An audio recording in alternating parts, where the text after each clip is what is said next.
Bom, dando continuidade, podemos afirmar que o candomblé era uma religião de resistência. Mas por que resistência?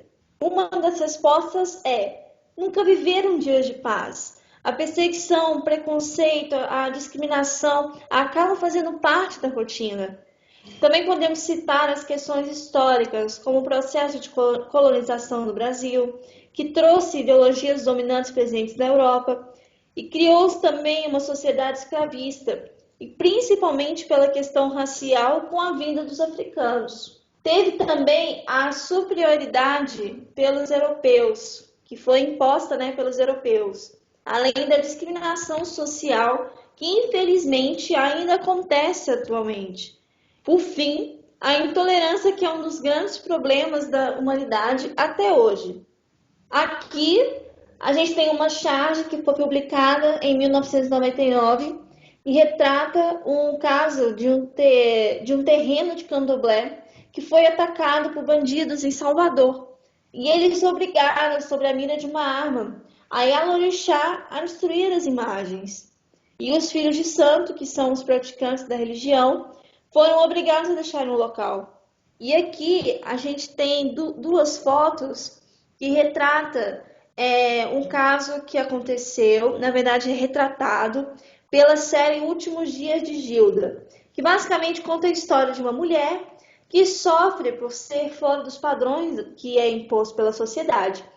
E ela é filha de santo, ou seja, participante da religião do candomblé. E a série mostra a intolerância dos vizinhos, como essas fotos, que está aí escrito que foram os vizinhos que picharam na casa dela, na vila. E por que essa intolerância religiosa está tão presente? Então, isso deve-se muito ao processo histórico da sociedade brasileira, que vem da influência europeia, por meio da superioridade imposta e a desigualdade na sociedade. E isso também causou a subestimação da cultura afro-brasileira, e além da falta de conhecimento, que é uma das principais causas.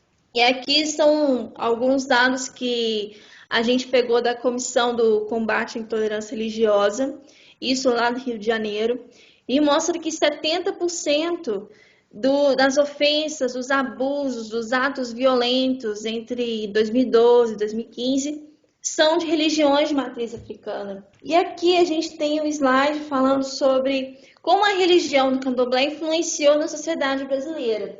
Então, aqui a gente mostra o tambor, que é um instrumento de percussão. Nesse caso, é o atabaque.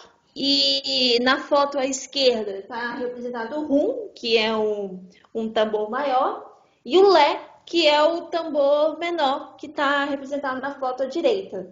E aqui temos o axé, que é um ritmo musical muito popular, que está muito presente, principalmente na região Nordeste, na Bahia. A outra influência que nós temos é as comidas. Então aqui a gente tem representando o vatapá, o azeite de dendê, e o arroz e feijão, a feijoada e a canjica, que são comidas muito populares e que estão presentes, no nosso cotidiano. E aqui a gente tem falando sobre a organização. Então, podemos começar sobre os ancestrais, que são os orixás, que é uma autoridade sagrada que todos respeitam. E os orixás detêm os axés, que são vinculados à natureza, foi como foi explicado anteriormente. E o axé, o que seria o axé? É a saudação, o cumprimento que deseja ao próximo coisas boas. E também temos o sacerdote, que é o pai ou a mãe de santo. E é um sentimento familiar e gera cuidado, e são pessoas preparadas e guiam a vida dos seus filhos e filhas de santo. E são principalmente responsáveis por essa vida espiritual. E aqui a gente tem os praticantes, que são irmão ou irmã de santo. E são pessoas praticantes da religião, elas são adeptas à religião do candomblé, e são guiados pelo pai ou mãe de santo e têm uma relação similar ao relacionamento familiar. E mais uma influência que a gente tem é sobre o sincretismo, e que mostra os orixás com os santos católicos. E isso a gente pode dizer que é um símbolo de resistência. E sobre a mediunidade do candomblé, isso seria o que chamamos de incorporação, que é uma forma de contato com o espírito. Então, basicamente, tem um médium que, segundo o livro do Allan Kardec, mede toda pessoa que sente influência dos espíritos em qualquer grau de intensidade. E geralmente tem que possuir uma aptidão especial para exercer esse tipo de fenômeno. E na religião matriz africana, que pode ser incluído também o candomblé, é possível o espírito entrar em contato com o corpo, no corpo de um médium, ou seja, o contato das mentes, que no caso do candomblé, eles acreditam no contato das mentes. E o médium cede o espaço ao espírito para que ele possa comunicar com os seres humanos e utilizando seu corpo. É como se o corpo fosse a marionete para o espírito.